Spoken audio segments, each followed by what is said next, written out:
তোরা বঞ্চ রচনা বল। কিসের রচনা বলবো স্যার?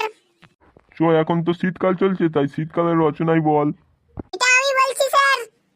বল, দাঁড়িয়ে আছিস কেন, বল। পৌষ ও মাঘ মাস নিয়ে হয় শীতকাল। এই সময় বাঙালির নানা রকম পূজা পার্বণ হয়ে থাকে, আর নানা ধরনের পিঠে পুলি খেয়ে আমরা এই উৎসবগুলো পালন করে থাকি। এই সময় আমরা অনেক জায়গায় বেড়াতে যাই।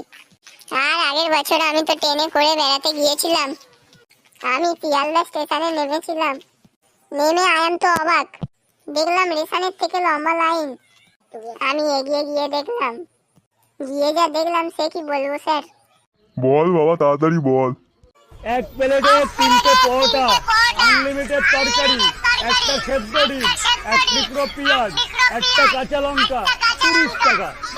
30 টাকা, যাতে হয় না ট্রেনের টিকিটও হবে না। দাও, কত হয়েছে? তোরা দুজন আমার সামনে দিয়ে সরে যা।